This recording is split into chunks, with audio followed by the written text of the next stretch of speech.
Mont-Saint-Jean ne fut pas un Capois. Cependant, durant le temps de sa résidence au Cap, il a laissé dans la communauté des adventistes de cette cité la mémoire honorée de ses œuvres. On ne peut s'abstenir de parler de sa grande contribution au progrès de l'Église du Cap-Haïtien à l'époque où pasteur Tousnel Alexis exerçait son ministère évangélique dans cette dite Église. Tous les départements fonctionnaient à merveille.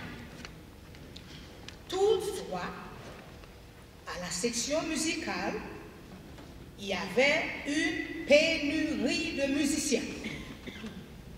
L'Église en souffrait beaucoup. Ceux-là qui donnaient leur concours aux différents services étaient à leur coup d'essai. Pasteur Tousnel, mu par ses sentiments du beau, travailla d'arrache-pied pour que cette carence ne vienne faire obstacle au bénéfice qu'apporte la musique au service d'adoration. Il rêvait d'un musicien habile à manier l'orgue et capable de chasser la monotonie des chants qu'exécutait la chorale, dont la seule source était les hymnes et louanges avec en tête duo et chœur. Ces plans se concrétisèrent quand il fit appel à Amos Saint-Jean, qui accepta avec enthousiasme à assumer cette responsabilité à l'église du Cap. Rentré à la métropole du Nord, il fut hébergé par la famille Luc Thomas, mère de Roger Aimé, directeur de l'école adventiste Toussaint Louverture. Lorsque pasteur Tousnel l'introduisit à l'assemblée de l'église réunie, ce fut avec grande joie et satisfaction que l'église l'accueillit. Sa mince silhouette, sa démarche fière et élégante provoquèrent l'admiration de tous. Avec lui, l'Église connut un nouvel essor. Dès son arrivée, il démontra son talent d'organisateur en mettant sur pied une grande chorale constituée d'hommes et de femmes à voix harmonieuse, où toutes les parties se réunissaient pour faire éclater les amens sans fin des membres après l'exécution de leurs beaux morceaux. Amos avait un répertoire très riche, car il puisait dans différents recueils. Qui ne se rappelle le chant de Marie, que mon âme magnifie le Seigneur? Recueil, extrait du recueil La Gerbe, que lui seul possédait. Esprit de Dieu, viens, descends dans notre âme.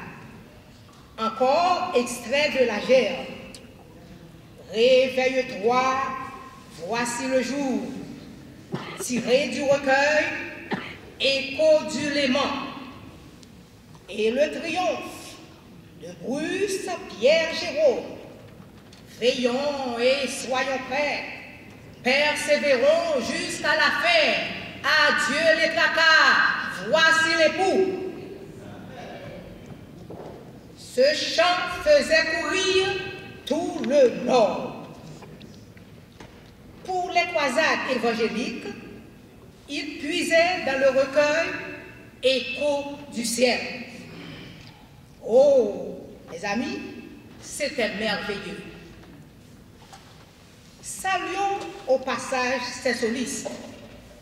Soprano, Madame Suscepté Joseph, Mme Antoine Boutros, alto, Mme Antide Bicente et Hermide Oba, dit Babou. Ténor, Joas Helvétius. Basse, Jose Mercier. À cette époque, Florent Cher-Enfant, qui à cause de son âge, ne fut pas encore prêt à faire partie de la chorale, observait Amos dans tous ses faits et gestes. La dextérité avec laquelle il maniait l'orgue, sa voix aiguë et sonore quand il enseignait le soprano, l'impressionnèrent vivement. Finalement, Amos l'a mis dans la chorale, dans la partie ténor, mais il chanta encore avec une voix d'enfant. Amos forma un quatuor d'hommes composé de Zaché Bélisaire Prosper, Roger Aimé, Jose Mercier et Joas Helvétius. Il poursuivit ses activités en créant un trio composé de 3 adolescentes. Trio connu sous le nom de Huguette, Kéké, Chouchou. Ghislaine Joseph, dit Chouchou, faisait le soprano. Clénide Mercier, dit Kéké, faisait le ténor. Et Huguette Cher-Enfant faisait l'alto. On peut s'imaginer la grande joie, le grand plaisir qu'éprouvaient les membres de l'Église à entendre ces jeunes chanter à 3 voix. C'était inhabituel. Amos n'excellait pas seulement dans la musique, il pratiquait aussi le sport, notamment le football et la natation. Il était un grand nageur.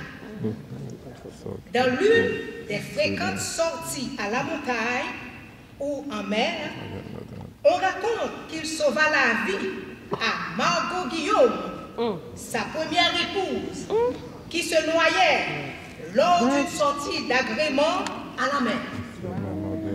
C'est juste après cet événement qu'ils s'éprirent l'un l'autre, amour qui aboutit au mariage. Avec l'aide de ce talentueux musicien, l'église du Cap parvint à son plein épanouissement. Rentré à New York, Amos poursuivit encore sa carrière en dispensant des cours de solfège et de piano à domicile. Et comme il assumait des cours aux enfants des époux Linus Helvétius et Berthe Myrtil, c'est dans cet environnement, chez les familles Helvétius et Berthe Myrtil, qu'est sortie l'idée de la création du quatuor vocal bien connu, Écho Céleste, composé d'abord de voix féminines, devenues dans la suite mixtes. Écho Céleste, le grand charmeur des églises haïtiennes de New York, fut aussi sous la direction d'Amos et suivi par Florent Cher-Enfant. La semaine qui précéda sa mort, il jouait encore à l'église de Beraka à Queens. Gary, Magali, Sirta, enfants d'Amos, mesdames, messieurs, toute sa vie fut consacrée au service de l'Église. Maintenant, le Seigneur l'a appelé au repos. Nous sommes assurés qu'au son du grand réveil, il se lèvera pour recevoir sa récompense. Amen. Merci. Amen. Amen. Amen.